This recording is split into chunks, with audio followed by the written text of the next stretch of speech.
யார் அந்த சார், யார் அந்த சார், யார் அந்த சார், இது தமிழகமெங்கும் பல கோணத்தில் ஒழிக்கப்படுறது. அது எங்கே மெயின் பண்ண உங்களுக்கு தெரியும். ஞானசாரன் கேஸு, அண்ணா யூனிவர்சிட்டி கேஸு ட்ரையல் முடிஞ்சிருச்சு. இந்த சூழலில் யார் அந்த சார் எக்ஸ்ட்ரா ஆள் தெரியல அப்படின்றது நிறைய பேருக்கு பல கோணத்தில் அலசுகிறாங்க. நம்ம சட்டப்படி அலசுவோம். யார் இந்த சார்ன்றது கரெக்டாக கண்டுபிடிக்கல, அது இன்வெஸ்டிகேஷன் ப்ராப்பராக இல்லை அப்படின்ற விமர்சனங்களும் இருக்குது. இந்த சூழலில் சட்டம் என்ன சொல்லுது? இந்த ஸ்டேஜில் அப்பீல் போய் இன்வெஸ்டிகேஷன் சரியில்லை, யார் அந்த நபர் கண்டுபிடிக்கணும் அப்படின்னு வாங்க முடியுமா அப்படின்னா சட்டப்படி முடியாது. இது எப்போ செஞ்சுருக்கணும்?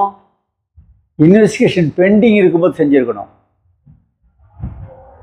202 சப்போஸ் யாராவது பாதிக்கப்படுறவங்க தான் பண்ணணுன்ற அவசியம் இல்லை, யார் வேணாலும் அந்த இன்வெஸ்டிகேஷன் கேட்கலாம். 156 Class 3 இப்போது 173 BNSSல கன்சர்ன் கோர்ட்டில் நீங்கள் அப்ரோச் பண்ணி பெட்டிஷன் போட்டு கேட்டுக்கலாம். அதை கன்சிடர் பண்ணி 202 CRPCயில் ட்ரையல் கோர்ட்டு இல்லை ஃபர்தர் இன்வெஸ்டிகேஷன் வேணும்னாக்கா ஆர்டர் பண்ணியிருக்கலாம். ஆனால் சார்ஜ் ஃப்ரேம் பண்ண பிறகு, கொஸ்டின் கேட்ட பிறகு, ட்ரையல் ஓவர் ஆன பிறகு, ஜட்ஜ்மெண்ட் கொடுத்த பிறகு அந்த ஸ்டேஜ் வருமானா வராது. ஆல்ரைட், இன்னொரு விமர்சனமும் இருக்குது. அந்த நிகழ்வு நடக்கும்போது ஒரு நாளைக்கு முன்னுக்கு நடந்த விஷயத்தில் அந்த செல்ஃபோனில் யாரோ ஒரு பெண் இருந்தாங்க, அவங்ககிட்ட கம்ப்ளைண்ட் வாங்கியிருக்கணும் அப்படின்ற விமர்சனமும் இருக்குது. அந்த சூழலில் அந்த பெண் கம்ப்ளைண்ட் கொடுக்க முன் வரலை, இன்வெஸ்டிகேஷன் பண்ணியிருக்கணும். ஆல்ரைட், இது சம்மந்தப்பட்ட அதில் விருப்பப்படுறவங்க அவங்களுக்கு ரெமெடி என்ன? விருப்பப்படுறவங்க அழகாக 173 BNSSல இன்வெஸ்டிகேஷன் ஏஜென்சிக்கு ஒரு கம்ப்ளைண்ட் கொடுக்கலாம், பண்ணுங்கன்னு. அது மேலே டிசிக்கு கொடுக்கலாம். ப்ராப்பர் இல்லைனாக்கா ட்ரையல் கோர்ட்டில் அப்ளிகேஷன் போட்டு டைரக்ஷன் வாங்கலாம். அந்த பர்டிகுலர் இஷ்யூக்கு மட்டும் டு ரிஜிஸ்டர் எஃப்ஐஆர் இன்வெஸ்டிகேஷன்லாம் பண்ணலாம்.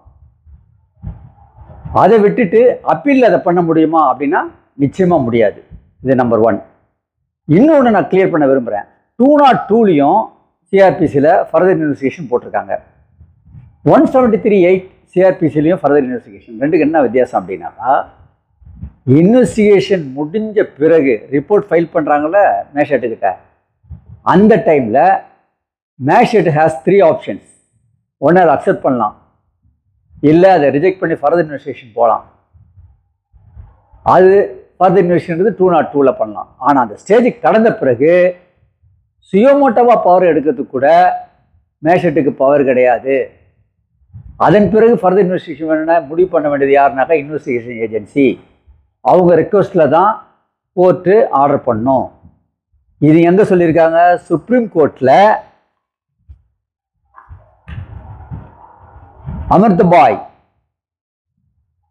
2/2/2017 சுப்ரீம் கோர்ட்டு சொல்லியிருக்குது, பேராகிராஃப் 47ல். அதில் என்ன சொல்லியிருக்காங்க? இன்வெஸ்டிகேஷன் கம்ப்ளீட் ஆன பிறகு, காக்னிசன்ஸ் எடுத்த பிறகு, சார்ஜ் ஃப்ரேம் பண்ண பிறகு 173(8)ல் இன்வெஸ்டிகேட்டிங் ஏஜென்சிக்கு மட்டும்தான் ஃபர்தர் இன்வெஸ்டிகேஷன் பண்ணுறதுக்கு பவர் இருக்குது. சுயோமோட்டோ பவர் மேஜிஸ்ட்ரேட்டுக்கு இல்லை. பாதிக்கப்பட்டவங்க டிஃபெக்ட் கம்ப்ளைண்ட் கூட அந்த உரிமை கிடையாதுன்றதை டிசிஷன் பண்ணியிருக்காங்க. நன்றி, வணக்கம்.